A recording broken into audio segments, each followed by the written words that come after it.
Hey everyone, this is Damon Ross from DRC Business Consulting. Hey, glad you jumped on this live broadcast. So, I am doing another interview today, and I've got a really cool California guy on the line with me. Well, he's not on the line, he's on the video with me. So, and his name is Hawk Mikado. And so now, and if I butchered that last part, your last name, hey man, I'm from the South, so I mess things up. We have a Southern, accent here. So, but this guy's pretty awesome. He's a great entrepreneur. He's one of the leading B2B lead generation guys out there. And one of the things that I thought that you, the audience, would really get a kick out of, and you guys know me and kind of know the people that I interview. This guy has been an entrepreneur since birth, right? Pretty much. Yeah, I mean, you started your first company or started your first thing in what, second grade, is it? Yeah, that's right. Second grade. Yeah. Wow. Yeah. I think mine was fifth grade. Fifth grade selling candy. So you got me beat. That's all right. I wanted to buy candy, so I had Well, to figure out a way to make it. I was your guy. I was your guy. So Uh, so I bought it. I bought it wholesale, and I sold it, for significant retail prices. And there's a captured audience, so I killed them. I killed them. I killed them, man. So Hawk, tell the folks a little bit about yourself. yeah, so I grew up as an entrepreneur. I spent a lot of time really getting to know about business and about culture, and I travel all around the world. So as you mentioned, I started out selling my very first thing in second grade. Um, I sell paper balloons and fortune tellers, which that was my very first thing. And I go up to people and ask them, "Hey, you want to buy it?" They're just 25 cents, and I get all the materials from school, so it didn't cost me anything other than my break time, and on my walk home from school, I made money. In third grade, there was a couple that I went up to and I asked them if they wanted to buy one, and they didn't have any change, or they didn't have any change, and I didn't have any change, and he just had a dollar, so he handed me a dollar, and I offered him four of them instead, and he's like, "No, that's fine, I'll just take one." And I realized at that point that I was undercharging for the last year. So I immediately went up to the next person and asked her, I was like, "Hey, you want to buy one? They're just a dollar." And she said no. She kind of looked at him like you're crazy, and I was like, "That's fine." Like the other guy just paid me $1, so what could it hurt? And that's just my entrepreneurialism continued to blossom. Sixth grade, I had a really incredible opportunity. Everybody in my class, in my sixth grade class, got to start their own business. We had a salary, we had a stock market, we had to create, all of this stuff to attract in clients and business and everything. And the person with the most business or the most money at the end of the term got, a praise and prize and whatnot. And so actually the first company I started there was to help everybody play or teach everybody how to play Dungeons and Dragons, which I used to love to play as a kid. And I still love to play it. It's extremely time consuming. So now I play, I used to play WoW, now I play Elder Scrolls. So I can pick it up whenever I want and drop it whenever I want. And that really didn't, like, the only person that bought was a friend of mine who already played Dungeons and Dragons, and so I was like, all right, this isn't working very well. And then he asked me if I could help him create some marketing materials. I was like, yeah, I'll do that. And so we created business cards and a couple flyers and printed them all up for him. And that was really cool. So that was kind of the start of it. And my dad saw that I really loved doing that, and I saw that I loved building businesses as many as I had built up to that point. And my dad bought me my website, my very first website at that time. So I learned how to develop my own website. Luckily, Google had a what's called a GUI, which is basically drag and drop and cut and paste. So I didn't actually have to know how to code on a website. I just had to know how to, where to put things, and it honestly looked horrible. But it was cool because it had, it was like my first, the first thing in the very first iteration. So fast forward 10 years, I had a big ego, a lot of successes, and then I started to think that I knew everything, and I had a lot of challenges as a result of that. I ended up losing tens of thousands of dollars in the matter of a couple months, and there was just one thing after another just went wrong, and I honestly felt like life was about to end. There was nothing I could do. I didn't know if I was going to get a job or if I would even qualify for a job. Like just everything just sucked. And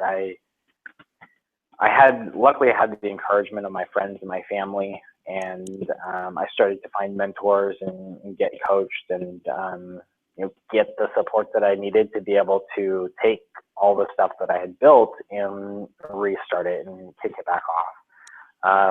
Changed a bunch of stuff, got rid of about 90% of the things that I had accumulated in what we did up to that point, which was way too much, and just started focusing on a couple of core clients, and then in 2013, I met Caitlin, and we from there we hit it off, and started to figure out that we had a lot of things that we could partner on. We have obviously we have a lot of things that we have in common because she's my wife. And we went in business together. So we actually merged my old business with the one that she was just starting to create, and from there developed a lot of really core systems and core processes that I've seen work across the board, and after looking at the number of failures that I've had and all of the successes that I've had as well, understanding what works and what doesn't. And I'm actually curious. I was looking through your Google Plus there, and you had the different hangouts on the deadly sins that can kill your business. So at one point I did the three killers of business. So there's actually 7 of them, but I only did the top 3 for the marketing perspective side of it. So I am curious about that, as to, how much do ours overlap, and there's lots of different perspectives, a lot of different terms for the same thing. So anyways, it's just a little detour there. Yeah, it's okay. I mean, that video series that I threw out was so at one point we did a lot of startup work, and we kept, and startups. I mean, you started 6 of them before you were 18, so you kind of understand. There's a certain amount of sins. I call them sins. They're just bad things to do that entrepreneurs do, because entrepreneurs are pretty obnoxious people. We're kind of, we know it all, or at least we think we do, and I mean, for example, one of the sins is starting a business just because you want to. That is a horrible idea. Exactly. I mean, just because you want to, just because it was a dream of yours to open an ice cream parlor, who cares? Who cares, right? The market doesn't care. No one cares that you've dreamed of this thing since you were 15, and now you've decided to take your life savings and go and lease a building and start the build out, etc. But you've not done any research into market segmentation and who really eats ice cream, how long of a warm season that we have in this area, etc. Oh yeah, especially there, ice cream is probably not Exactly. You You know, can I get mean, ice hey, cream from your car. Just scrape it off the top, right? but Put your hand out the window, just start munching on ice cream. exactly. If you want At some least flavor. So yeah, I mean, it's one of those things, right? But there's something I want you to unpack for a second because you went somewhere that I really, really like. I love to hear people be honest about failure. I love it when entrepreneurs are honest about failure because there is this idea that most business people are perfect and that they don't struggle and that they don't have uh image issues and idea issues and vulnerability issues, etc. So in that dark time, and you said it, your mentors pulled you out and your friends pulled you out, and um, but emotionally, what did that do to you? Like, what did being beat up by the marketplace do to you? um, I have to think on that for just a moment, and I had a thought of something that you shared, so I'll share that while I'm thinking on that. Something I heard a long time ago, and it stuck with me. I don't know where exactly I heard it, but they had a panel, some organization, and I believe it was one of the, it was like a Forbes or a Fortune or something like that, had a panel of all of these multi-millionaires, and business owners and entrepreneurs, not just people who've made multiples of millions in other ways. Um, and I believe it was something like it was either 16 or 18 failing companies before they made their first million. Mm-hmm. Mm-hmm. And they may have had some that were successful for a time and then failed, and that's the average too. So think about it. If you have a row of 20 people, and one person has had 40 failures to make their first million and another one has had 5, well, that averages out to the 15, 20, whatever that ends up being. And obviously that number has probably changed at this point. It's probably increased, if Mm-hmm. any. Yeah. Um, how it made me feel, can I cuss on here? Go ahead. All right. It made me feel like shit. When like total, like I was extremely depressed. Um, it felt like the world was just literally just ripped out from underneath. Mm-hmm. And this wasn't even in 2008. Like 2008, I wasn't thriving, but I wasn't like surviving either. I was staying on steady pace. This was 2010, 2011, and 2012. Was really where my biggest growing pains came from. Mm-hmm. And it was a lot of me really having to look at myself and see that the biggest problem in all of the things all the different failures that I had gone through was not the other people who I was pissed off at. It was me who I was ignoring. And when I realized that, I was the common denominator in all of the business failures, I was also stubborn, and part of those failures was that I wasn't willing to share tasks. I wasn't willing to delegate. I didn't think that anybody could do it as good as I. And you know what? That may be true in some cases. There are certainly things that I could not hire somebody better to do it than I would do it the way that I would do it. But that doesn't mean that I shouldn't hire it out, Mm-hmm. because we have a team of VAs, and sure, they take 2 to 3 times to do something than I would. I also have a really low overhead because I have VAs and a whole team of them, and they're actually we have an office out in the Philippines. So we have 2 offices here in San Diego, and we have 1 office in the Philippines. And it all came from me continually looking back at all of the different experiences that I had and realizing that there were a lot of things that I could have avoided if I was just paying attention to what I did in the past. And I'm really great at learning from other people's failures. Ironically, I'm not so good at learning from my own. So I have people check me all the time. It's like, if I'm doing something stupid or I'm doing something wrong, then I want to know about it. And hopefully, in the moment, I'm in the right, frame of mind, but I always take a look at it, later on and say, wow, that was, either real bad or, that wasn't something that I should have done.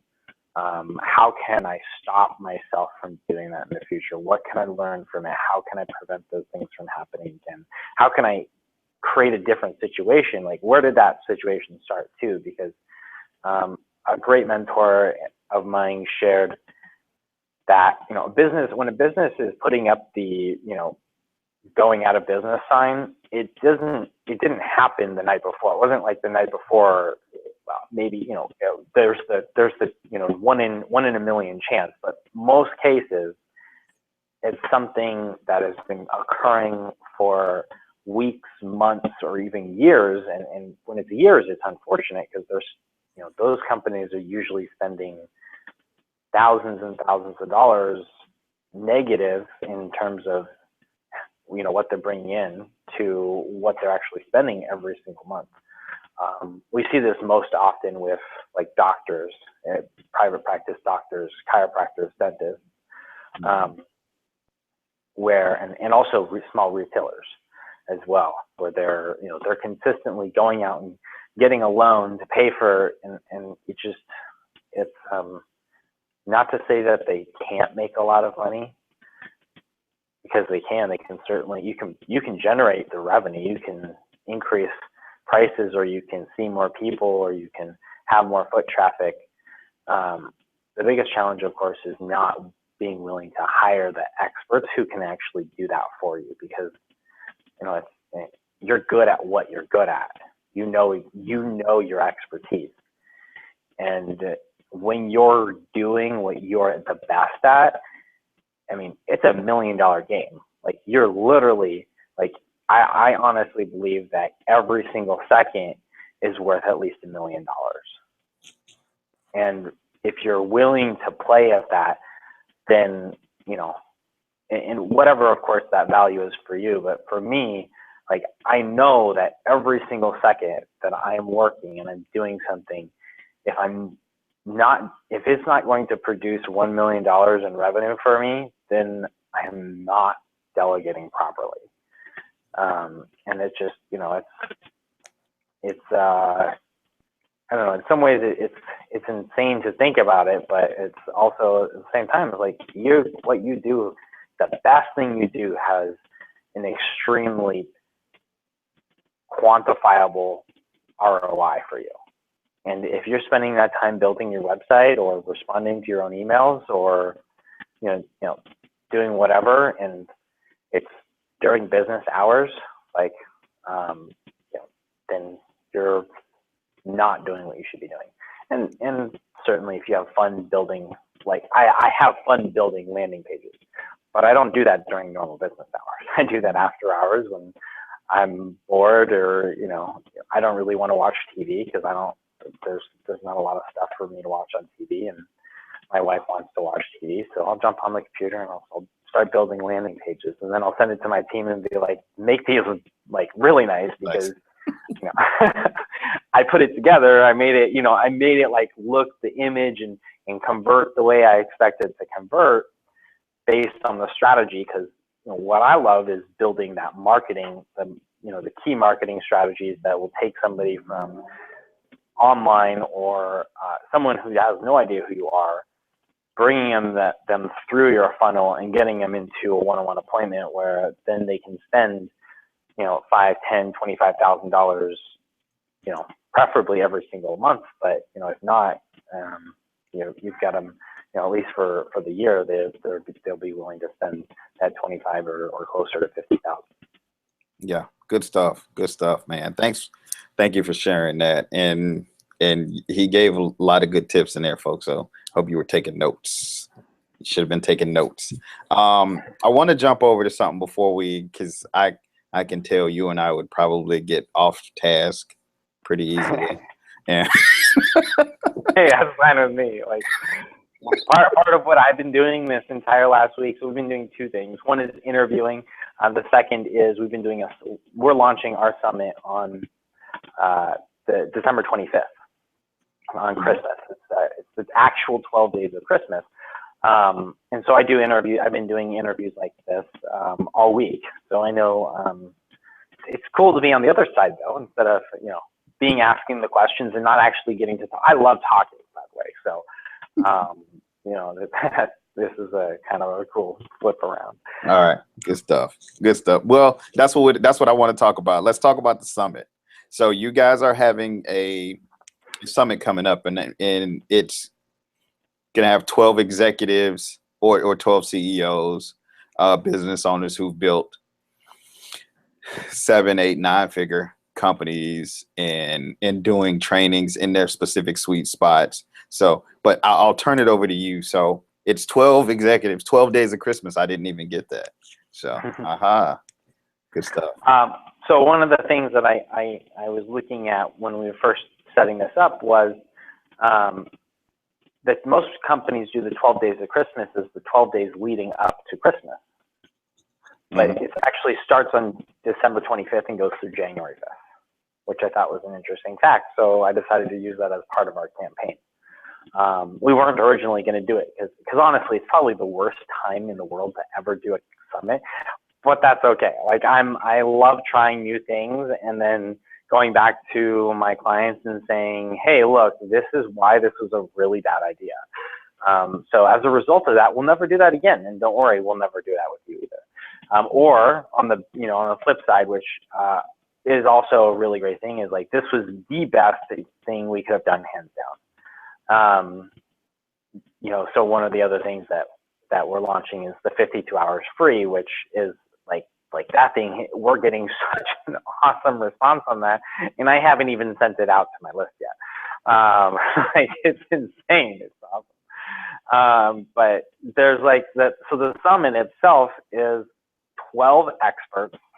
So we have not just entrepreneurs and business owners, but also executives of some Fortune. Some of them were actually former executives of Fortune 100 and 500 companies.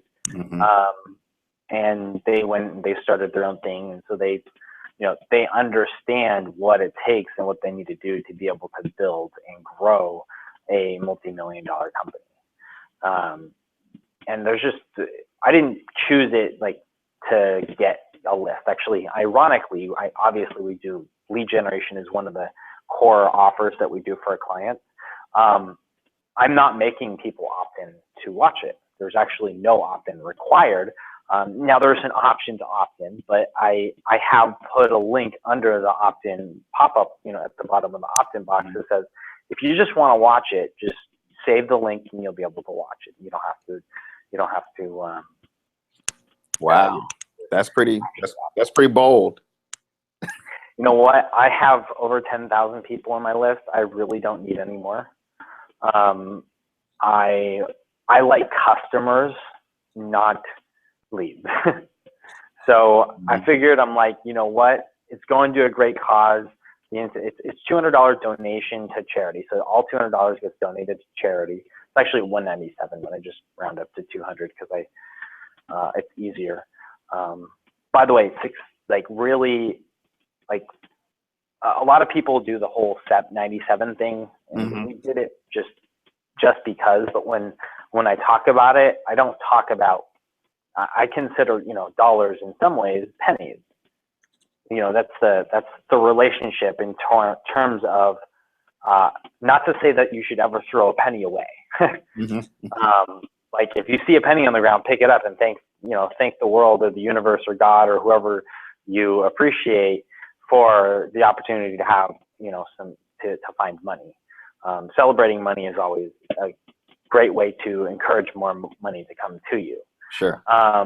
And also at the same time, I see hundreds as really the true form of currency. Like when can you buy anything other than a hamburger or a sandwich for less than $100? Like, it's like everything we do nowadays, it's a hundy, it's just like, my chiropractor is like, your bill $99. I'm like, I don't want $1 back. Credit it towards my next, credit it towards my next bill. And eventually one of my bills will be, like, $150 or $180 or whatever it ends up being. But it's just like, I don't want to deal with a bunch of ones in my wallet. I don't want to deal with anything. Actually, I don't really like dealing anything lower than a 20, just because it's my wallet gets like that big, and then I'm, and then you're back at the chiropractor because your wallet. And I'm back at the chiropractor. Because you're sitting like. They're like, oh, actually, I put my wallet in my front pocket, which is actually healthier for your back and also harder to steal, which is interesting. Something I learned from my travels around the world. Mm-hmm. I have no idea what I was talking about. That's okay. You were talking about the summit, but that's what I mean about getting off track. So it's all good, man. It's all good. I knew it would happen. I was just waiting for it to happen. So people, if you can tell, we're having fun. So yeah, no, so there were some things about the summit that I really liked. The acronym ACT I thought was really awesome. Attract your ideal clients. I thought that was great. Collaborate, and I wrote some notes because I'm not gonna steal your stuff, but Hey, you know what? I stole it from somebody else. Oh, well, there you go. So their name is Apple. I don't know if you've ever heard of them. They're kind of a small company. Maybe. I don't look at the little guys. Things like that. I don't look at the little guys. No. Right. Apple. Yeah, actually, they didn't actually come up with this. The system has been around for 1,000+ years, I'm sure. Mm-hmm. I just put it into words, and I chose a word that created an acronym. That's all. Yeah. Okay. So I'm going to finish the acronym. So collaborate with them to create perfect offerings. Absolutely.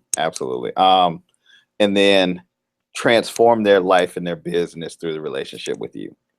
Good stuff. All good stuff. Love it. Because to me, that's the basis for everything you do. I mean, if you think about it from a retail operation to, a tech company, you want to transform them. If it's a retail operation, you want to transform the visual appearance of this client, right? You want to make them awesome for coming in and buying that suit or that blouse or those shoes that women love. To this little MacBook thing that I'm using by that company that you were talking about, that Apple company. You want to transform my life through technology. So I think that's some good stuff. That's some really good stuff, man. So I'm looking forward to the summit. I may just even opt in. Who knows? I don't know. That is an option. So. Well, if you do opt in, you get some pretty cool things. All right, I'll give a sneak preview, only for you guys and you guys watching here. The ACT Summit, one of the final emails to the ACT Summit, whether you choose to invest the $200, is going to include a link to get 52 hours of free virtual assistant services. So, but you have to get through the entire summit to be able to actually watch it. It only comes in the form of an email. So there are some cool things that we give when you do opt in. But it's not, I don't require anything. Of course, that funnel has, I think, like $3,500 in upsells on the back end. So I'm sure somebody on there will choose to upgrade for more than just 52 hours, because 52 hours over the course of a year, 52 hours is a lot of time. You know, if you're, you know, the question on that becomes, and this isn't just for, you know, hiring a VA, it's for hiring any expert. Mm-hmm. If you can save 52 hours and your time is worth, whether it's $100, $1,000, $1 million, or even all, you know, if you go all the way down and you say, hey, you know what, I only charge $25 an hour for what I do. If you can get somebody who can do the same thing for you at, let's say, $5 or $10 an hour, Mm-hmm.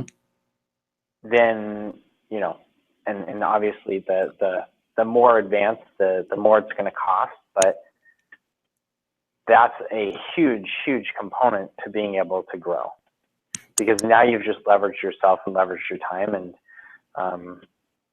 we always hear, we used to work with a lot more startups and solopreneurs before I got partners who told me that we probably should help some people who can invest in some bigger dollars. And I learned that one myself. Yeah.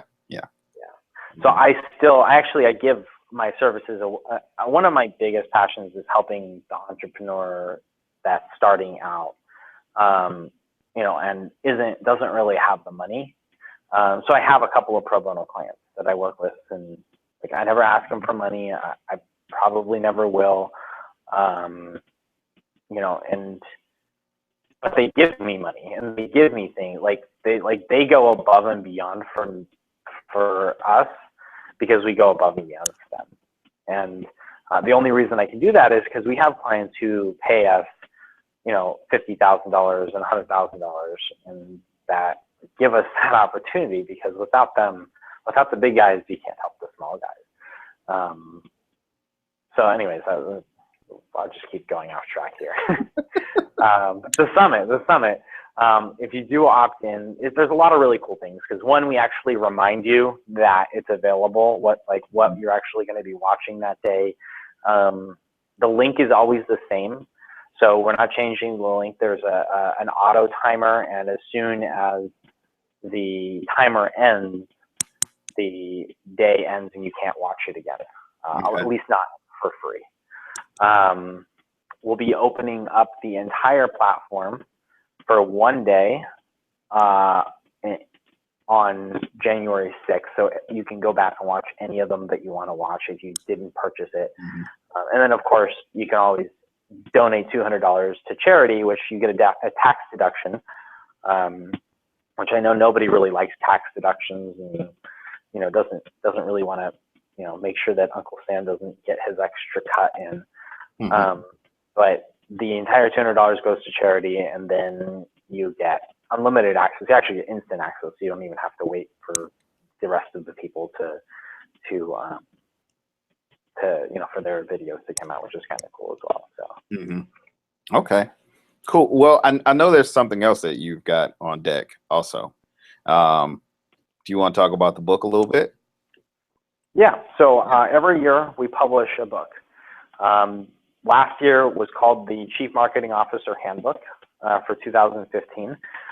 This year it's called the Act of Doing Business, which actually is a compilation of all of the smaller public e-publications that we created over the last year, plus an updated edition of the Chief Marketing Officer Handbook, transcriptions of the entire summit, plus links to that summit as well.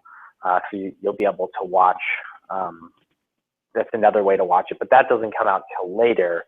Mm-hmm. So you know how long can you wait to grow your business is the real question.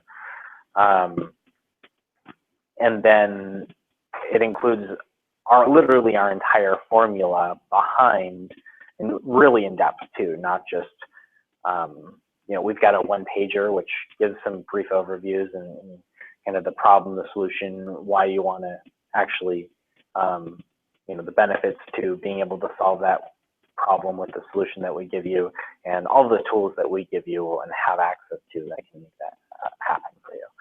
but we go really in depth in it, and we're expecting it to be about 400 pages. Oh, wow. Good stuff. Yeah, and it's gonna be probably pretty soon here. We're going to end up having it as a college textbook, just because of how in depth it's going to be.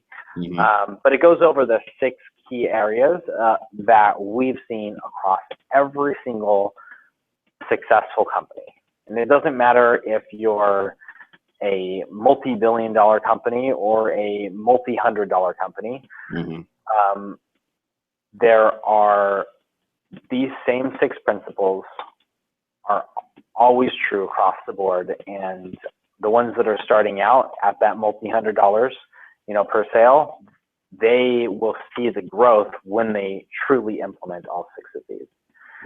The very first thing is making an impact, not just being in business to sell stuff and to do whatever, kind of going back to you want to start an ice cream shop. Great. Well, why do you want to start an ice cream shop? And from that point, once you know why and what is going to have an ice cream shop in that location do for the people that you serve. And if the impact you make is that you put a smile on every kid's face, that is an impact that you can stand behind. Yeah. That's what people like me who do marketing can go out, and our team can take those sound bites and the key components of your impact, your message to impact, and we can broadcast that out in various different ways. Like the VA services, one that we're creating, the impact of that is that you can stop having the headache of having one VA who's half-assed at 50 things and have a team of VAs who are each an expert at their own thing with one point of contact. Because I know when I first started, it was a pain. It was like, okay, we had 20 different vendors providing 20 different services for us. And from that, it was just, I had to manage all of them too. So it was like, it didn't save me. It saved me some time. I was able to get more done, definitely, because I didn't have to complete the task, but I still had to delegate all of those things to each one of those people. Which now we've put in systems in place with our own team. And so that's knowing the impact. And also the second thing is knowing your niche. So exactly who do you make that impact on?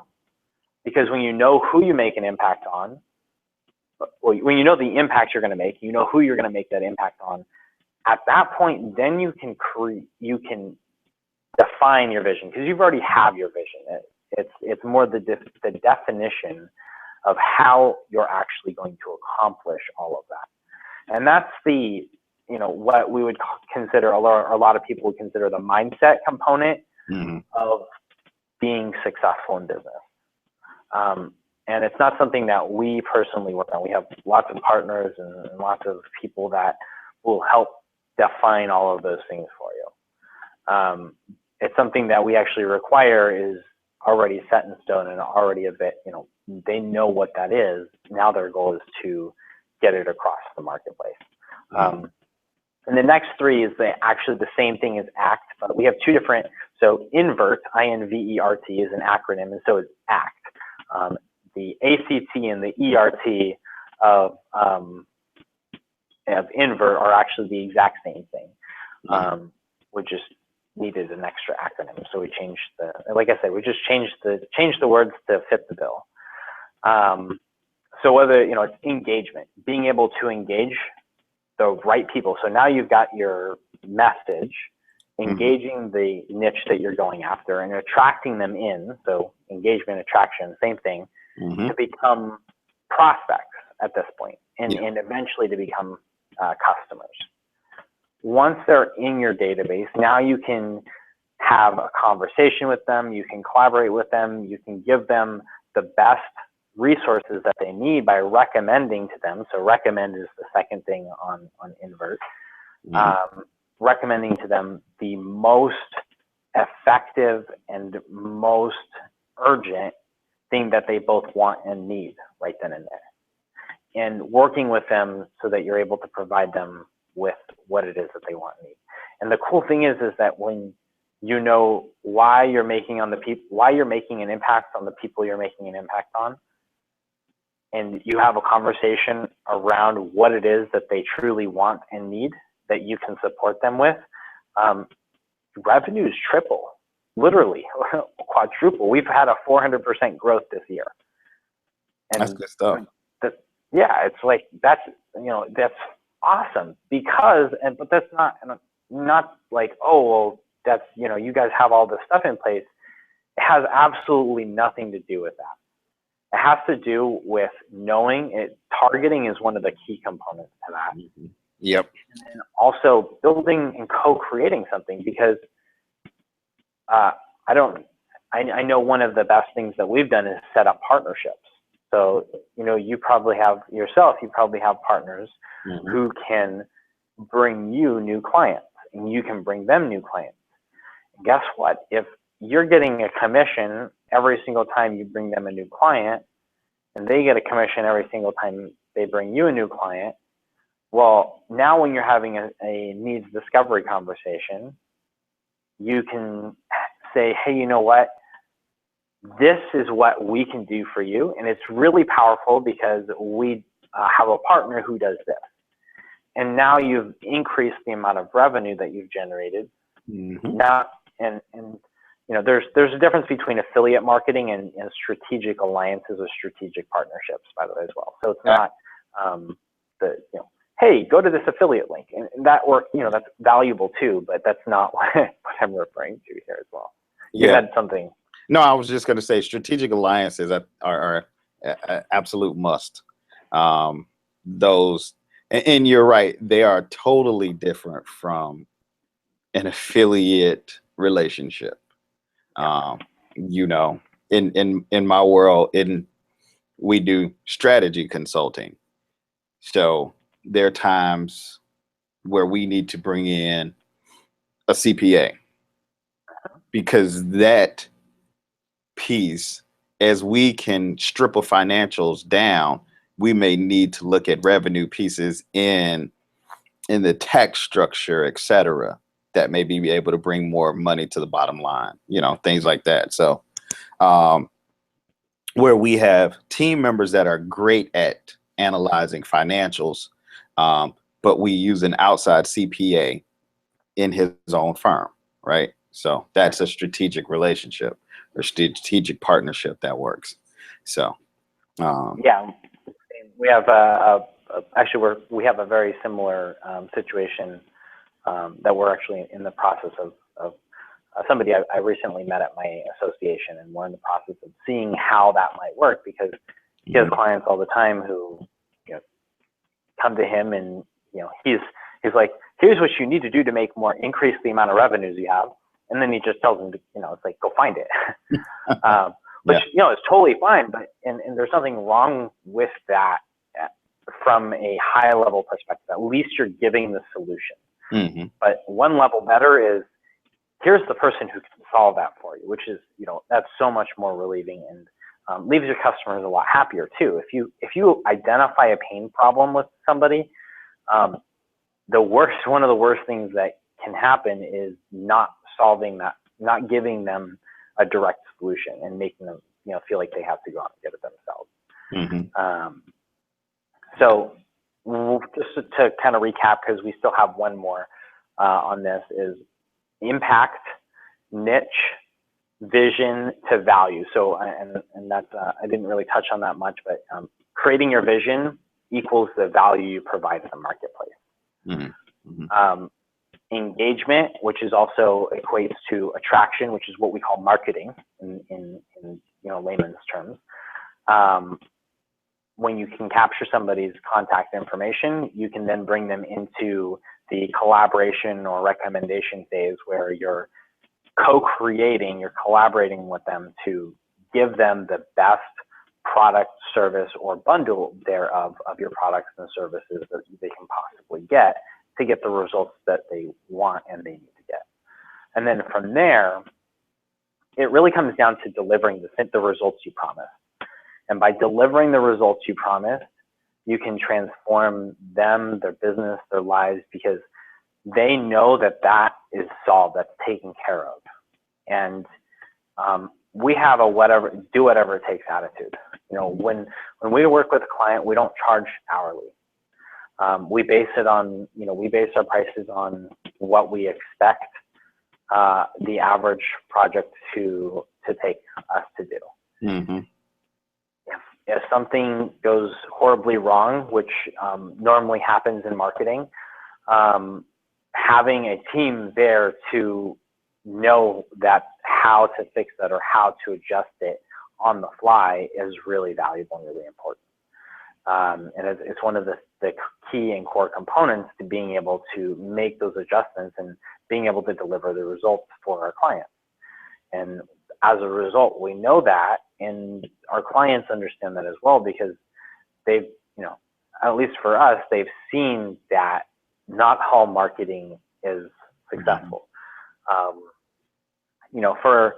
For every, we do multiple mini launches to our large launch, because that's our way of making sure that we've taken out all of the things that are going to fail from the big launch out of it. And though we may do 5 or 10 of them, and we'll see that 2 or 3 of them will be successful. With the summit, we've done executive roundtables, we've done power breakfasts, we did webinars, we've done actually honestly the hardest part of the summit, which is not even the full launch. So we have a couple of mini launches leading up to the summit, which actually leads into a live event, which is one of the upsells on the back end of that. So we know that anybody who wants to go to the summit would be interested in the actual live event as well. So that's, but we're only contacting people who decide to buy because we, know that they're actually truly interested in staying invested in it. So, but part of that is delivering, making sure that we're delivering those results throughout the summit as well. Good stuff, man. Well, I know you're a busy man, and you've given me a lot of your time today. It's night almost where I am, so I know it's still daytime for you, California boy. So it's 3:15, so we're in the evening-ish or afternoon. I don't know what it's considered yet.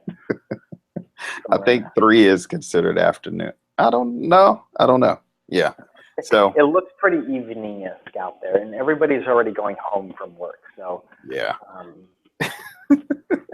But no, thank you. Like you've been awesome. This was great. There was some good stuff placed on here. And so folks, I am going to put a link to the summit in the notes, and then I'm going to put his link out there in his bio, so you'll be able to follow this guy and definitely check him out.